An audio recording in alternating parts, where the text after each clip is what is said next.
Howdy there, folks. This is Lapidary Dave. Good to be back from the Tucson Gem and Mineral Show. I am back in beautiful Taos, New Mexico, taking a look at all my goodies. I have a lot of great videos that I'm going to be making here soon on all different kinds of topics: gemstones, buying gemstones with love, all different kinds of things. But today I wanted to have a quick chat on this material here. This material here was advertised and sold to me as lemon quartz. I don't know much about lemon quartz. That name sounds kind of here and there. I bought, I believe, a kilo of this. It looked like this on the outside. Not really quartzy looking. And I processed that whole rock on a high-tech brand 10-inch slab saw that I used as a slab saw and then as a trim saw. Fantastic. Upon carving this material and cutting it, I really started to doubt it as lemon quartz. Had a few characteristics of serpentine. It was a little fishy and a little slimy. Yeah, believe it or not, some serpentines can be fishy and slimy, such as the riccolite that's from Grants County, New Mexico, I believe, that I carve a lot. Yeah, it was fishy and slimy like that. Not too big of a deal. Took a fantastic polish. I took the material back to the gentleman who sold it to me, not to argue or complain at all.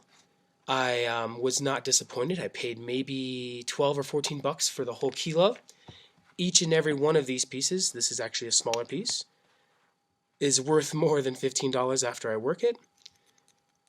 I just took it back to him to show him that I think it's serpentine, and he told me that the reason why he sells it as lemon quartz is because that's the way it was sold to him.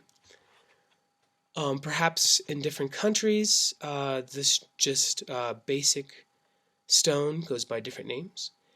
I believe that this is the very stone that is often called healerite here in America, or perhaps it's also known as imperial serpentine.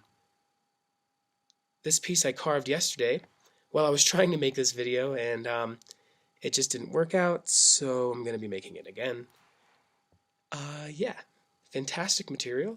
Very, takes a fantastic polish, not difficult to carve at all, and is hard enough to feel safe about placing it against other gemstones. Anyway, what I'm getting at is, folks, there's almost no such thing as a bad deal at the Tucson Gem and Mineral Show. Even though I was expecting lemon quartz, I got this giant rock of serpentine, and I'm not disappointed. It's all good. All good in the hood. I would have loved to have that lemon quartz, but yeah, there's almost no such thing as a bad deal at the Tucson Gem and Mineral Show. I will be shaping this up, preferably into like a teardrop shape. It is a little bit thinner on this side, perhaps an asymmetrical teardrop. Then I'll be drilling it, of course polishing it.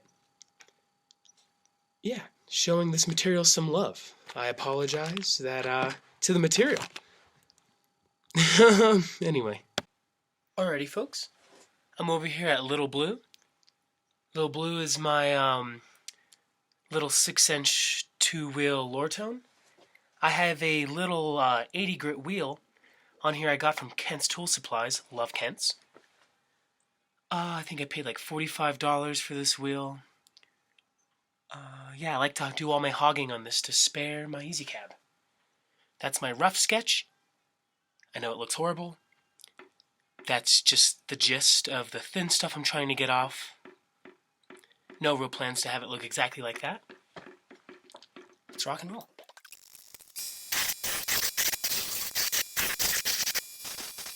Hi folks, this is my rough preform.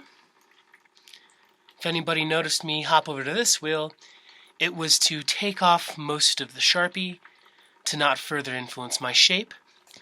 I would put more of a tearish groove right here, But if I put too deep of a groove from a 6-inch wheel, because it's a lot tighter of a rounded surface, I actually won't easily be able to get the center of that tier thing on my 8-inch wheel because it's wider. I'm sorry if I couldn't explain that any better. If you'd like me to explain that better, private message me, but this is leaving a tighter rounded surface that I can't polish out with my 8-inch. So any more of a tighter curve for this teardrop has to come from the machine I'm going to finish it on. Anyway, yeah, onto my my Easy Cab. Alright folks, I'm back here on my Easy Cab. I'm going to lick this just a little bit more on my 8-inch wheel before I move on to the 220.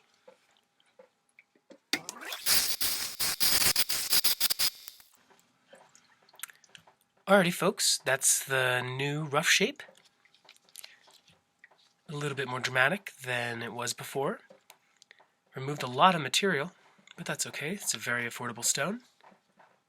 And I am loving this piece a lot. So now I'm going on to the 220 hard wheel. Going to do a little bit more shaping. And I'm going to lick the faces just a little tiny bit because there's some saw marks from when I was slabbing it out.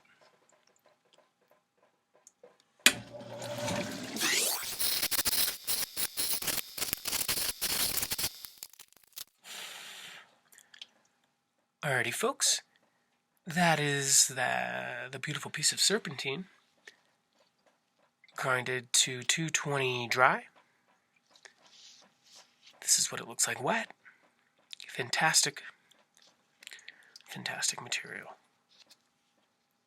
I kept those two little black spots there. I'm really enjoying those little spots. I believe I'm going to drill it up here rather than putting it at the tier.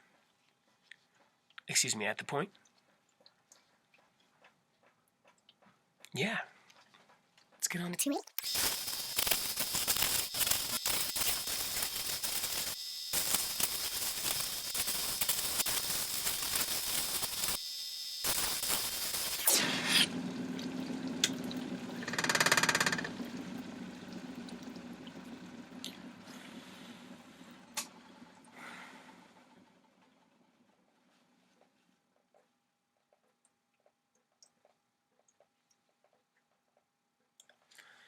Alright, folks. Looks like I got everything. All the 220 scratches have been replaced with 280 scratches. And now, she's ready to have a hole. Very, very fun material.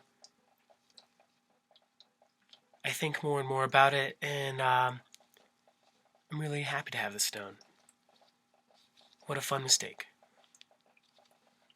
Anyway, I will be using this Lithium-Ion Cordless Dremel. This belongs to my grandmother. Yes, fantastic little burr. I believe I did the math yesterday. It cost 20 cents. I bought it from Johnson Brothers in a package like this. 30 pack. Was it 30 cents? 20 cents? Anyway, excuse my math. So what I'm going to do right now is start the hole with this rounded burr. Switch to a small cylinder, much smaller than this little burr, rounded burr. Drill the stone all the way through. This will create some blowout. That's a bad thing. Then I'll switch back to this larger rounded burr, and I will ream the side that had the blowout. Hopefully, this rounded burr will leave a larger hole than where all the blowout was, and it'll clean it up. This works like 90% of the time. Usually I use a water swivel, but I've been really enjoying using this Dremel and doing it by hand, rather than using my water swivel. So I'm using a 2.5-gallon Poland Spring drinking water container to drip. I don't want to stream. Excuse me, I don't want to drip. I don't want to stream. I'd like a trickle. Excuse me if that didn't make much sense. But I don't like too much water. It makes a mess. It's kind of unnecessary. Too little water, of course, is a bad thing. I will be a good lapidary and mark this stone roughly where I think it should go. How's that?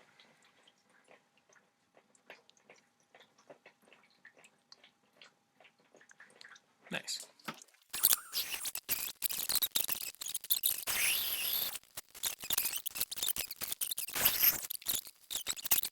Now that that's over, I'll go back to this 280 wheel, lick it just a little bit to clean up the rest of the blowout that would not have gotten taken care of by the rounded burr. And as quick as that, the stone is cleaned up, the hole is looking great. I'm trying to make it focus, excuse me folks. Yeah, and that's how I've been drilling lately. It's been a lot of fun doing it by hand. This side doesn't have any blowout. That's the side that I reamed from. And I believe this is the side that I started from. Also no blowout. Fantastic.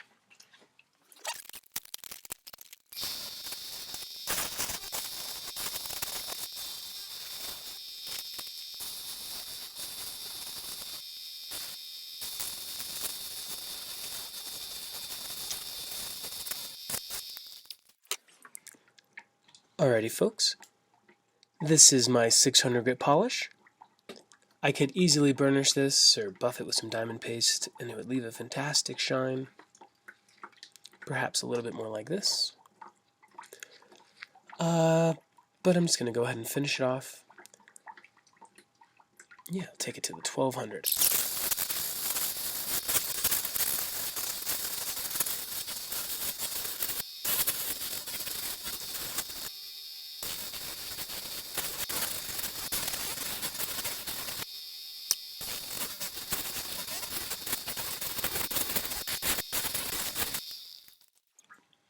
Alrighty folks, this is my 1200 grit polish. Shining beautifully already. Again, I could easily burnish this and be done. But because I haven't done it yet, I don't know if my the compound that I like to use, Fabulous, will leave a higher luster polish than my 3000 grit, so I'll figure that out with you folks. The face is looking awesome. I love those two little cutie marks on the side. Sweet stone. Alrighty, on to the 3000 grit.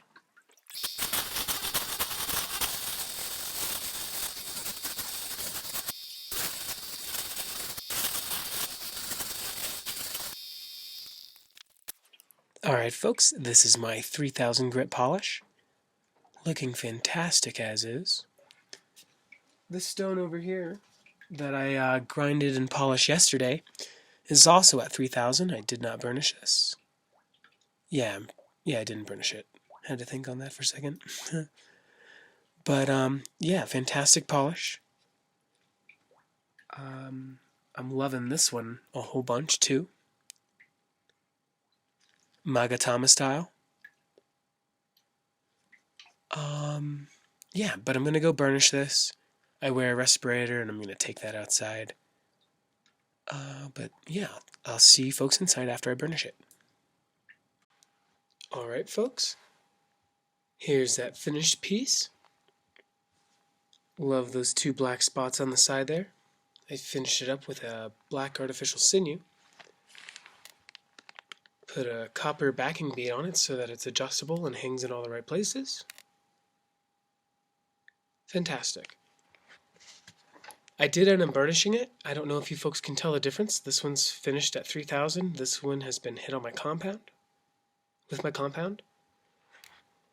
I used this stuff, Fabulous. With a wheel thingy, not felt. I don't know what that is. Might be felt, not sure. Anyway, here's the fantastic pieces. I'm not disappointed that this wasn't Lemon Quartz. I'm almost 100% sure this is Serpentine. Looks a lot like noble serpentine or healerite. Who knows? I got a whole bunch of it slabbed out, trimmed out like these, ready to go. See what happens. This is Lapidary Dave, reminding you that there's almost no such thing as a bad deal at the Tucson Gem and Mineral Show. Have a great day. Thanks for hanging out.